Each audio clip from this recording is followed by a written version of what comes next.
Hey everyone, this is Michael again, and welcome to the AEW Dynamite review. Dynamite tonight was from the Chesapeake Employers Insurance Arena in Baltimore, Maryland. And I know I haven't reviewed Dynamite in weeks, same for SmackDown and Rampage. Just been, very busy, but back with the Dynamite review tonight, and then Friday, SmackDown and Rampage. But Dynamite just ended, and what a mediocre show this was, in my opinion. This was just a very mediocre show. Look at what we had on the show tonight. Jay Lethal versus Darby Allen. Jon Moxley ended up taking on Moriarty. The Ring of Honor World Championship was on the line, where Chris Jericho defended the title against a returning COLT CABANA. So COLT CABANA ended up returning to Dynamite tonight. And what a way for Tony Khan to rub that in CM Punk's face, because we all know about the CM Punk situation, what happened at the All Out media scrum and all this other stuff that's been coming out, with Punk and the Elite, with Ace Steel getting fired. So we all know about the CM Punk situation, but we all know that CM Punk hates or doesn't like COLT CABANA. So with COLT CABANA returning tonight, that was just Tony Khan rubbing that in CM Punk's face. So now CM Punk might never return to AEW now. We had a three-way match. The All-Atlantic Championship was on the line. Orange Cassidy defended the title against Luchasaurus and Fenix. We had the TBS Championship on the line. Jade Cargill versus Marina Shafir. Why is Marina Shafir getting a match for the TBS Championship? I don't understand. What did Marina Shafir do to earn an opportunity for the TBS Championship? And then in the main event, we had the Ring of Honor World Television Championship, Samoa Joe versus Brian Cage. Samoa Joe defended the title. But overall, Dynamite tonight, just a very mediocre show it was. And we actually had a debut tonight, which I will get to. But man, what a mediocre show this was. But anyways, let's get on with the review. Dynamite opened up tonight with the first match of the night, which was Darby Allen versus Jay Lethal. And this was a good match here. Darby Allen ended up coming out first, and then Jay Lethal. As Jay Lethal was making his way down the ramp, Darby Allen ended up running up and attacking Jay Lethal. So Jay Lethal came back. He slammed Darby Allen into the ring apron, and Darby Allen's ribs was taped up. Darby Allen fired back. He ended up jumping off the timekeeper's table and attacked Jay Lethal, to which Darby then ended up delivering a clothesline to Jay Lethal. He clotheslined Lethal over the top rope, and Jay Lethal went out of the ring. And then we saw Sanjay Dutt and Satnam Singh, Jay Lethal's cronies. They end up making their way down. Satnam Singh ended up blocking a dive from Darby Allen, and that allowed Jay Lethal to take control of the match. He sent Darby Allen into the ring steps. Jay Lethal then ended up placing Darby Allen under the barricade, and he applied the figure four onto Darby Allen. So then we had both guys end up fighting on the ring apron. Jay Lethal ended up catching Darby Allen's leg, and he ended up stomping down on Darby Allen. He ended up launching him backwards onto the apron with a released German suplex, which was crazy. So Jay Lethal just attacked Darby Allen's taped ribs. He ended up dropping Darby Allen onto the ring steps. And then Jay Lethal ended up spiking Darby Allen hard onto his shoulder. As Dynamite came back from the commercial, Jay Lethal was in control of the match. He ended up trying to go for a back suplex to Darby, but Darby blocked it. And Darby ended up hitting the springboard coffin splash onto Jay Lethal. Jay Lethal had a quick counter, and he ended up hitting a leg hook flapjack onto Darby Allen. So Jay Lethal ended up heading up to the top rope. He was looking to go for the elbow, but Darby ended up rolling that into a crucifix, and Jay Lethal ended up kicking out too. Jay Lethal hit the lethal injection, but Darby ended up grabbing him in a chokehold. Lethal ended up getting to his knees. He tried to break it up. Lethal couldn't, break up the chokehold, but he finally did. And Darby ended up hitting a Stung Dog Millionaire to Jay Lethal. Darby ended up going up to the top. He goes for the coffin drop. Lethal ended up rolling out, and he rolled out behind Satnam Singh. Darby ended up trying to go for a suicide dive, and he bounced off Satnam Singh. So Bryce Rumsberg, who was the referee, he ended up ejecting both Sanjay Dutt and Satnam Singh from ringside. So Darby Allen was on the outside, Jay Lethal was in the ring, and we had someone with a Sting mask on and a coat, a Sting coat. And this person ended up hitting Darby with a bat, and then Jay Lethal ended up going for the lethal injection, and he went for the cover, and there you go. Jay Lethal ended up winning the match. Post-match, we had the guy in the Sting coat and the Sting mask in the ring with Jay Lethal, Sanjay Dutt, and Satnam Singh. And the guy in the coat, in the Sting coat and mask, was Cole Carter. Cole Carter from The Factory. So Sting then ended up coming out, and then all we see is a guy in the ring with a cowboy hat on. And so we had the debut of JEFF, JARRET, Jeff Jarrett. Jeff Jarrett made his AEW debut tonight on Dynamite. He was in the ring, and he was behind Darby Allen, and he ended up smashing his guitar over Darby Allen. So he was in cowboy getup, he was in black cowboy getup, and he had a mic in hand. Jarrett ended up saying to Darby Allen, "You just got a lesson from the last outlaw. And the lesson is, whatever you worship becomes your weakness." He ended up saying, you want to worship Sting? It's obvious he's become your biggest weakness. So Jeff Jarrett ended up saying that he has a message for the whole roster. And on commentary, he even called out the cameraman. Jeff Jarrett called out the cameraman. So he ended up saying, most importantly, it goes out to the insane, rabid, delusional AEW fan base. Jarrett went on to say that my family got in the business in 1946. He ended up saying that means over 75 years when we left in Impact. So Jeff Jarrett ended up mentioning his accolades. He ended up saying from day one, his family's fingerprints have been all over AEW. He wants to say that when he's done, there are going to be full body bags and choke on that slap nuts. So pretty much that was basically what Jeff Jarrett had to say.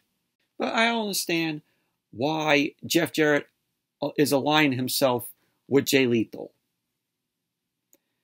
Like I say, the whole Cole Carter reveal under the Sting mask and the Sting coat, that was awful. That was a terrible spot. And while watching it, the crowd didn't even give a shit. They're like, oh, who was Colt Carter? But anyways, Darby Allen versus Jay Lethal, it was a good match. But still don't understand why Jeff Jarrett is aligning himself with Jay Lethal.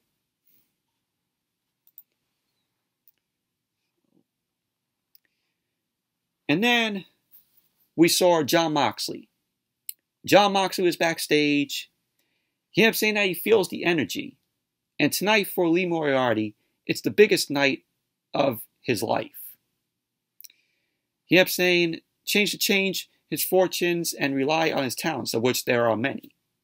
He ended up saying that he may feel snubbed by the Blackpool Combat Club. And he was like, I like you, Lee. You're just not mean or nasty or violent enough for the Blackpool Combat Club. Just yet. But I'll teach you a lesson in pain. Moxley ended up saying, you'll need to dig down deep. And there's only one way out. Through me. Moxley ended up saying that if you have any anger or revenge inside you, now would be the time to bring it to the surface. So pretty much that's basically what Moxley had to say. And then we had the match, Lee Moriarty versus Jon Moxley, world title eliminator match. The match was fine for what it was, but when you think about it, it was just a random match that they put on the show tonight. But we had Moxley end up making his way out, along with William Regal. They made their way through the crowd, and the crowd ended up popping for Moxley. He was also wearing a Mox Blackpool Combat Club jacket, which looked great. So then Lee Moriarty ended up coming out. Lee Moriarty was accompanied by Stokely Hathaway and Ethan Page. Ethan Page was on commentary for the match. So both men, Moriarty and Moxley, were in the ring. Lee Moriarty ended up taking control of the match. Mox countered, and they were just going back and forth. Both Moriarty and Moxley were exchanging leg kicks, and Moxley ended up taking Lee Moriarty down. So we had Moxley end up sending Lee Moriarty into the corner, started delivering some punches, 10 punches to Moriarty, and then Moxley ended up biting Moriarty. Mox then delivered a suplex to Moriarty, which he went for the cover, and Moriarty ended up kicking out at 2. Moriarty came back, started delivering some strikes and chops to Moxley. He sent Moxley into the corner, and he followed up with a forearm to Moxley. So Moxley ended up reversing the whip from Moriarty. He ended up hitting a clothesline, but Lee Moriarty ended up sending Moxley into the ring post.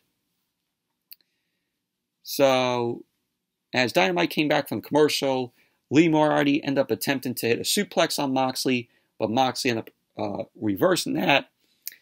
And both men were exchanging forearms and elbows. Moriarty ended up hitting a boot to Moxley and a crossbody.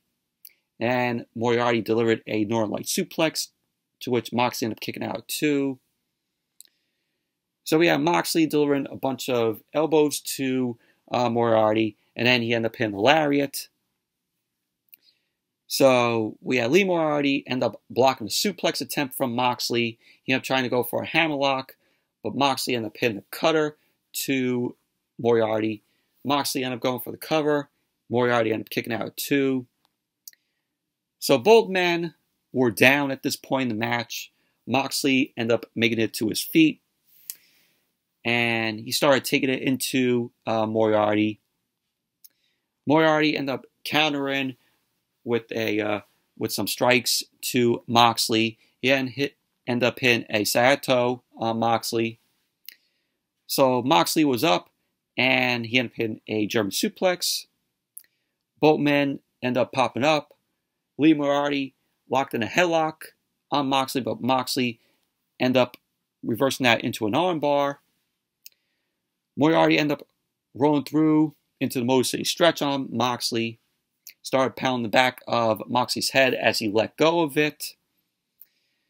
So we had Moxley deliver a cradle to which Moriarty ended up kicking out at 2. And then Moxley went right into the hammer and anvil. And then he elbowed Moriarty. And then he locked in the armbar on Moriarty. And Moriarty ended up tapping out. So there you go. Jon Moxley ended up winning the match. Post-match, Ethan Page ran down to the ring. And he took out Moxley. Moriarty and Stokely Hathaway end up joining Ethan Page, being down on Moxley. Stokely Hathaway end up laying the AEW World Championship over Moxley, and they started taunting him in the ring. And pretty much that was basically that. But overall, this match was fine, but it was just a very random match that they put on the show for tonight.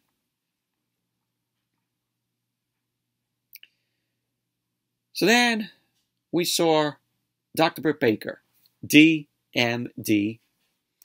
So she no-showed the sit-down with Renee Paquette and Soraya. So Soraya ended up saying that Brit doesn't care about anything but herself. She ended up talking about having to have wrestled for so long, including after being hit by a car. So Renee ended up asking Soraya, why AEW? So Soraya ended up telling Renee that it's a special, rebellious place. She ended up saying once the time came around and the women's division could use some more stardom, she came in.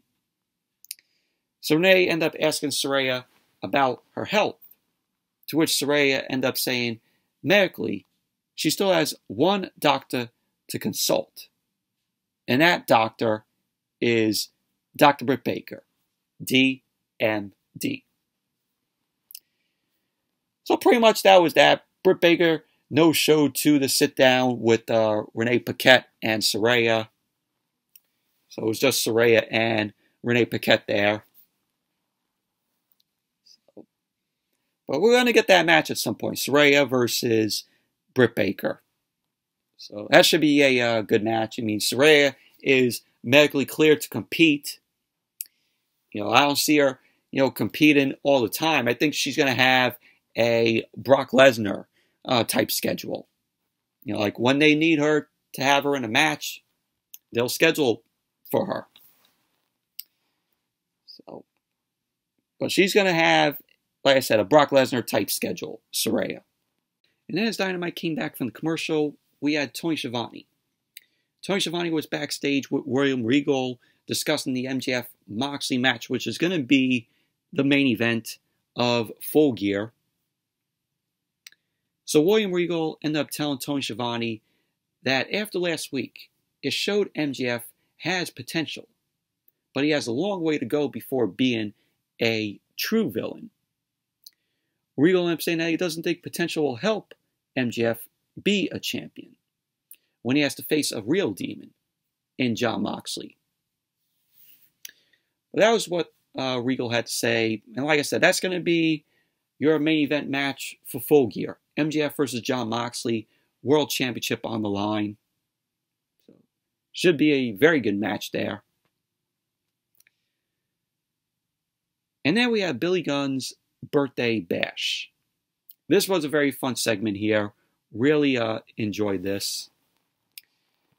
So we had the Acclaimed end up making their way out. Max Caster, Anthony Bowens, and then Billy Gunn was there. Billy Gunn was accompanied the Acclaim, of course. Max Caster ended up saying that they're ill with the wordplay.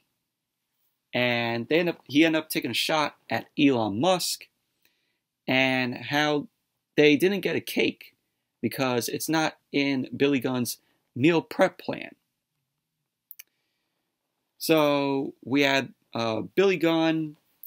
He had his hands taped up because he ended up getting attacked last week on Rampage.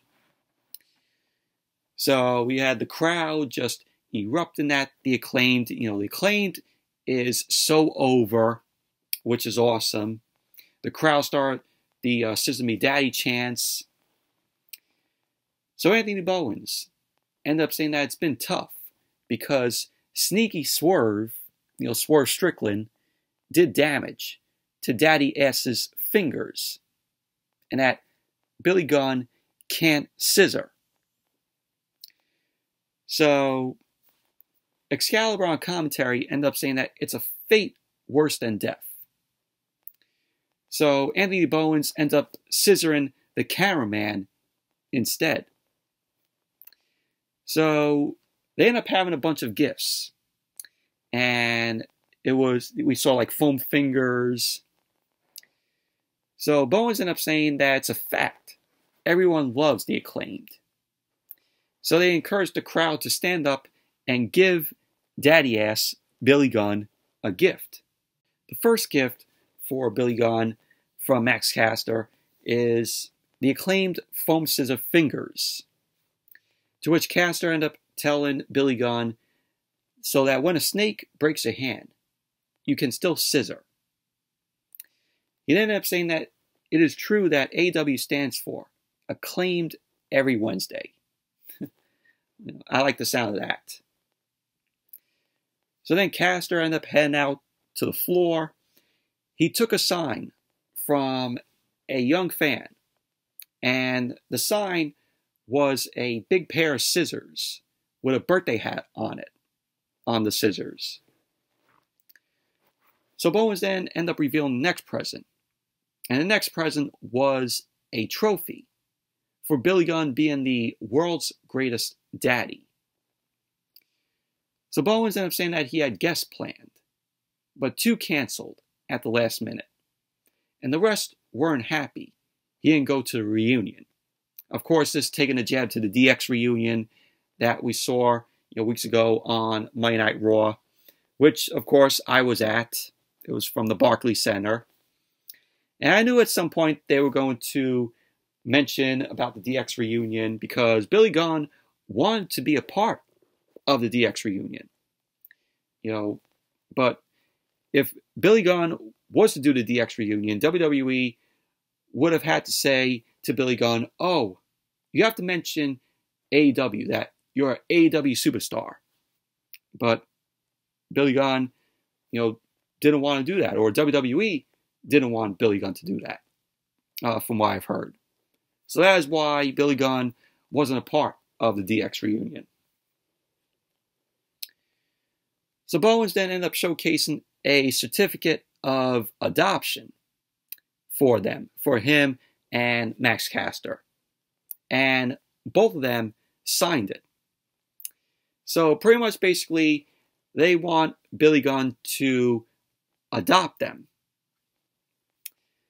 So before Billy Gunn can sign the certificate of adoption for the Acclaimed, his own sons, Austin and Colton, end up coming out. So Austin and Colton end up asking if their invitation was lost in the mail. And they end up saying that they got their father a gift. And all we see is W. Morrissey in the ring. Morrissey ended up delivering a big boot to Billy Gunn. So Morrissey and the Gun Club end up beating down on Billy Gunn, Caster, and Bowens. Then FTR, the top guys, end up coming out. So FTR, Harwood, and Wheeler end up making the save, and they end up chasing off Austin and Colton and Morrissey. And pretty much that was basically that. That was how the segment ended. But this was a fun segment. The Acclaimed, like I said, they're so over with the crowd. They're that entertaining. And it just made for a fun segment. And then we had Dr. Brit Baker, DMD. She was with Tony Schiavone backstage. She was with Jamie Hayter. And Baker ended up saying that she wants her interview at her time. And it's her rules. So Jamie Hayter ended up saying that she's sick of the conspiracies and that she wants to wrestle. So that's good that Jamie Hayter ended up saying, oh, I want to wrestle. So they end up saying that they both want to wrestle. And they end up asking Soraya to find them a tag team for Rampage on Friday, which Rampage will be live on Friday. They're going to be in Atlantic City. So it should be a pretty decent show for Rampage on Friday. You have Mike Tyson there. But that was what Brit Baker had to say. And then we had Chris Jericho, the Ocho, versus a returning COLT CABANA. This was for the Ring of Honor World Championship. So Jericho ended up getting on the mic. He ended up saying that after Claudio Castagnoli took a tainted victory against him, it made him mad. And now he is ready for an open challenge against any former Ring of Honor champion. So that opponent turned out to be COLT CABANA. COLT CABANA returned tonight. And you know what COLT CABANA returning? You know, Tony Khan was rubbing this in CM Punk's face because COLT CABANA and CM Punk hate each other. And now with COLT CABANA returned tonight, this proves that CM Punk is not coming back to AEW. This is Tony Khan saying, fuck you to CM Punk. So COLT CABANA came out. Jericho and Cabana end up shaking hands. And Cabana refused to let go of Jericho's hand. Cabana shoved Jericho into the corner, and he began pushing Jericho. He ended up dropping Jericho with a shoulder tackle. Cabana then continued his attack on Jericho with some chops. Jericho then went out of the ring, and Cabana ended up following Jericho, kept on attacking him. Jericho fought back, and he was looking to get on the top turnbuckle. Cabana then picked up Jericho on his shoulders, and we had Jericho and Cabana end up spilling out to the floor. Jericho took a nasty hard landing out to the floor. Cabana then ended up nailing the elbow to Jericho, started slamming onto the turnbuckles, and Danny Garcia ended up causing a distraction to COLT CABANA, which allowed Jericho to hit a springboard dropkick. Also, Jake Hager was also out there, of course. So both guys went back inside the ring. Jericho continued his attack on Cabana. So we had Jericho end up placing one foot on Cabana for the pin, and Cabana ended up kicking out. So we had Cabana fighting back. He ended up dropping Jericho and followed up with a splash in the corner. So Cabana ended up going for a moonsault. Jericho ended up scouting the moonsault. He ended up pushing Cabana onto the top turnbuckle. So we had Cabana end up reversing with a roll, and Jericho ended up kicking out. Cabana ended up avoiding a Judas effect by Jericho, and Cabana locked in the Billy Goat's curse, and Jericho ended up reversing that into the walls of Jericho. Jericho ended up trying to roll through. He ended up kicking Cabana off, but it was a Superman pin, and then we had Cabana end up kicking out. So Cabana ended up taking out Jake Hager and Danny Garcia. Jericho countered with a code breaker out of nowhere, and Jericho ended up going for the cover. And there you go. Chris Jericho ended up winning the match. Post-match, we had Jericho and Danny Garcia and Jake Hager. They walked up the ramp, and they stared at Ian Riccaboni, who was on commentary. So we had Matt Menard and Angelo Parker. They end up setting Ian Riccaboni up again. They end up taking off Ian's glasses and slapped him. So they end up breaking his glasses, Claudio came out of nowhere. Claudio Castagnoli came out of nowhere. And we had the Blackpool Combat Club come out, Bryan Danielson and Wheeler Yuta. And we had Sammy Guevara out there. It was just a brawl between these guys. Jericho went back up the ramp, screaming at Claudio and the Blackpool Combat Club. And pretty much that was basically that. But overall, this was a very meh match in my opinion.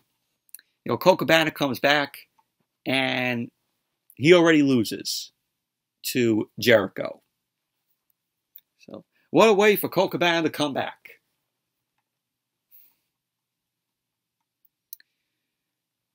So then we saw Renee Paquette. Renee Paquette was backstage with the Death Triangle, and Rey Fenix ended up claiming that tonight he will be the double champion. Pac ended up interjecting. He ended up saying that if Fenix wants revenge, the hammer can be the golden ticket.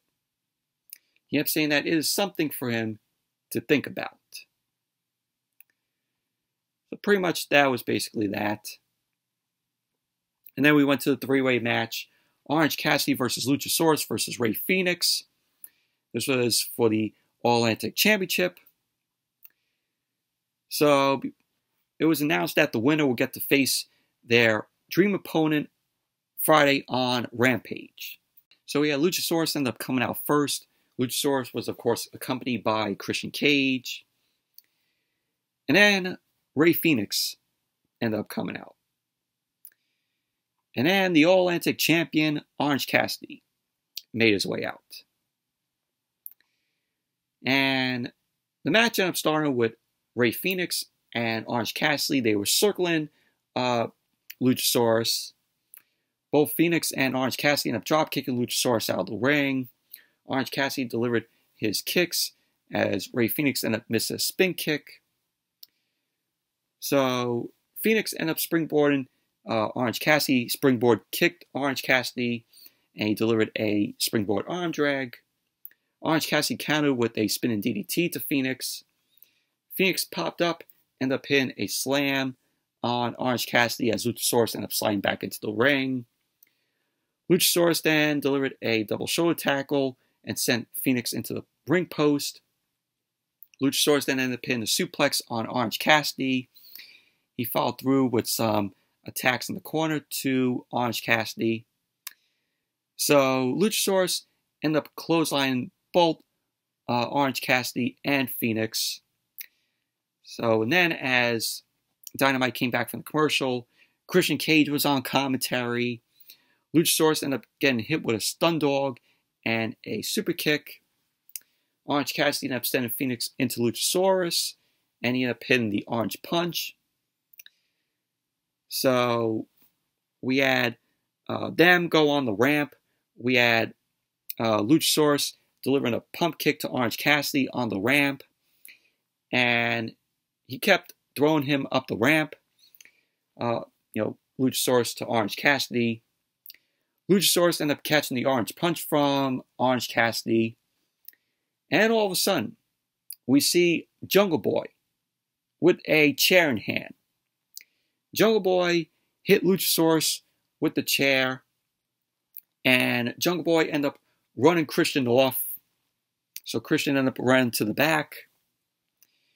Jungle Boy then cross-bodies Luchasaurus through the table, so both Luchasaurus and Jungle Boy went through the table.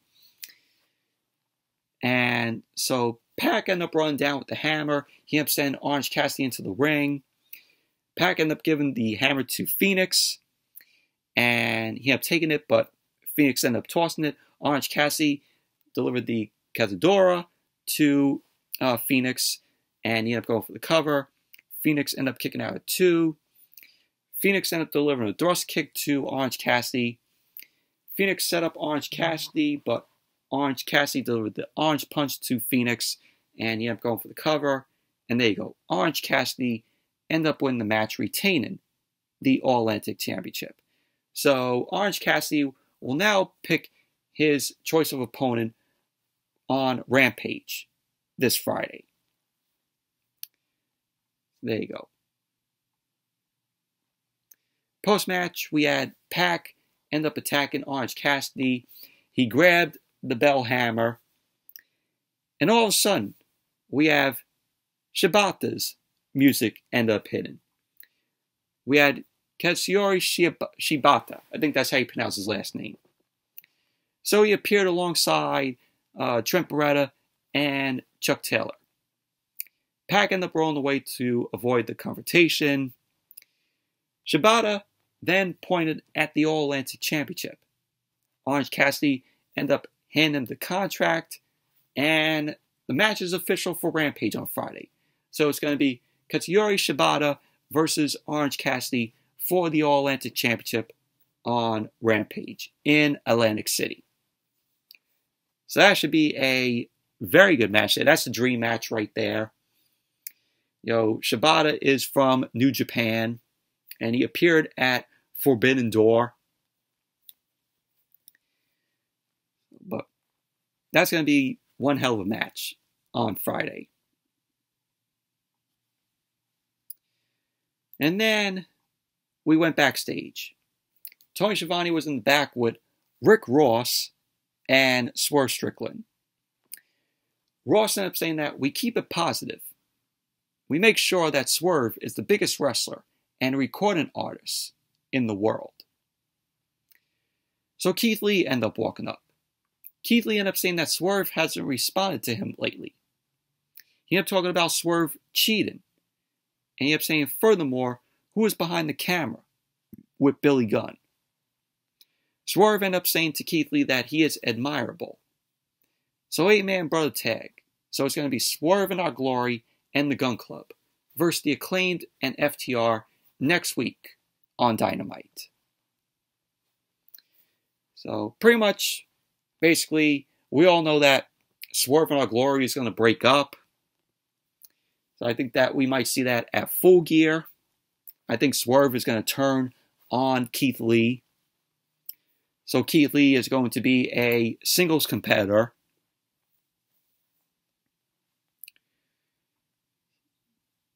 And then we had the TBS Championship on the line. Jade Cargill defend the title against Marina Shafir.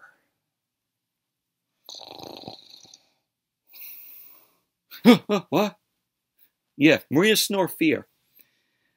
Who had their NyQuil ready when this match took place? Who had their remotes ready to change the channel during this?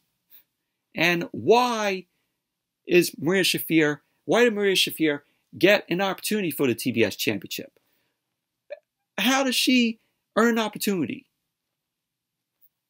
Do I have answers? No.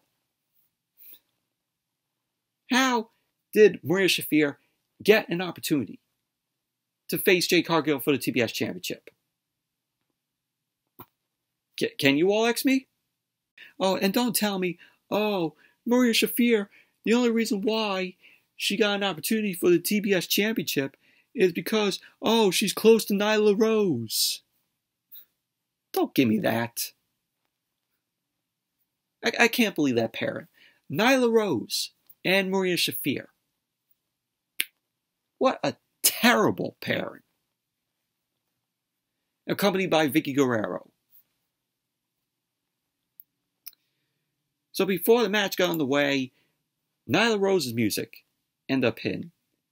And then Vicky Guerrero, of course, going, "Excuse me! Excuse me!" So the only reason why Vicky Guerrero and Nyla Rose were out there was to distract Jade Cargill. So the match was just Jade Cargill and Marina Shafir brawling outside the ring. Jade Cargill was dominating on Marina Shafir. She was carrying Marina Shafir through this match. So TBS champion Jade Cargill wasted no time. She ended up dropping Marina Shafir with a pump kick, and then she hit Jaded on Marina Shafir. And there you go. Jade Cargill ended up winning the match, retaining the TBS championship. Post-match, Kiera Hogan attempted to grab the TBS championship from Nyla Rose, and Hogan was unable to grabbed the title from Nyla Rose, so Nyla Rose knocked Kiera Hogan down and ran off with the title. Jade Cargill started talking trash to Kiera Hogan as they made their way to the back. Fucking awful this was. Absolutely terrible. Absolute garbage. And then we had a video package that was shown for the House of Black. Julia Hart ended up burying the three men shown in bags. And it was Brody, Buddy Matthews, and Malachi Black. So she was burying and putting them in water, and it was glimpses of the three resurrecting. And it had the voice of Malachi Black being heard, asking his father for forgiveness. So pretty much that was basically that. So we're going to have the resurrection of the House of Black. And so we had them on commentary, then run down the card for Rampage. Of course, we're going to get an appearance by Mike Tyson. And then they end up running down next week's Dynamite. And it's going to be, they announced that it's going to be Toni Storm versus Jamie Hayter at Full Gear for the Interim Women's World Championship. So we're getting that at Full Gear. So a video ended up playing highlighting, Toni Storm and Jamie Hayter, how they live together, and how, since Jamie came to AEW, she's been completely brainwashed and made into a new person by Brit Baker. So pretty much we saw that. And then we went to the main event. Brian Cage versus Samoa Joe, Ring of Honor Television Championship on the line. And this was, pretty decent match here. Prince Nana ended up accompanying Brian Cage. And then Samoa Joe ended up making his way out. So the crowd was just going crazy for Joe. So the match ended up starting. Joe ended up pointing as the crowd ended up chanting, "Joe's going to kill you." So Brian Cage ended up starting out. He ended up hitting a couple of shots to Samoa Joe. Joe ended up dropping Brian Cage to the floor with a run shoulder tackle. Brian Cage ended up fighting away at Joe with some big uppercuts. Joe came back, delivered some jabs and chops of his own to Cage. He ended up taking Cage into the corner. Joe launched himself into the corner, and he followed up with an enziguri to Cage. He started chopping Cage to the spine. He ended up following up with an elbow drop. So Prince Nana distracted Joe. Prince Nana got up on the apron, and that led to Brian Cage taking control of the match. He began to attack Samoa Joe with some kicks to Joe's midsection. And then Cage delivered a spinning kick. He ended up dropping Joe with a clothesline. Cage then ended up getting Joe over with a German suplex. Cage then ended up knocking Joe down to the floor, and Cage launched himself over the top rope. He ended up wiping out Joe. So later on, we had Cage end up looking to go for the discus lariat, but Joe ended up avoiding the lariat. He was looking to go for the coquina clutch.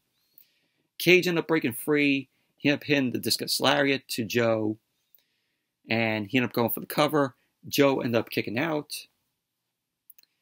So at the end of the match, we had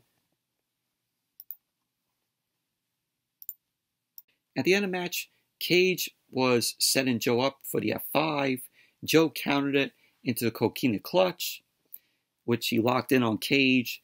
Cage was struggling, and he ended up tapping out. So there you go. Samoa Joe ended up winning the match, retaining the Ring of Honor Television Championship. Post-match, the Embassy ended up coming into the ring. This was Khan and Toa Leona. And they started beating down on Samoa Joe. Warlow's music ended up hitting. and the TNT champion, Wardlow, ended up coming out. He made his way down to the ring. He ended up scaring off Brian Cage and Khan, Do Leona, and Prince Nana. And from out of nowhere, Powerhouse Hobbs ended up delivering a spinebuster on Wardlow. Hobbs then grabbed the TNT Championship. He held it up, and that was how Dynamite went off the air. So there you go. It's probably going to be Wardlow versus Powerhouse Hobbs for the TNT Championship. So Hobbs is going to be Wardlow's next opponent. You know, Hobbs really wants that TNT Championship. But that was Dynamite tonight. Overall, mediocre show. We did not need Jade Cargill versus Marina Shafir for the TBS Championship. I mean, who was excited to see that? And a random match, Jon Moxley versus Moriarty in the World Title Eliminator match. COLT CABANA coming back just to lose to Jericho. But mediocre show this was. But anyways, that's it for the Dynamite review. Thank you all for watching. Hope you all enjoyed this review. Give the video a thumbs up, comment, subscribe, and I will see you guys Friday for SmackDown and AEW Rampage.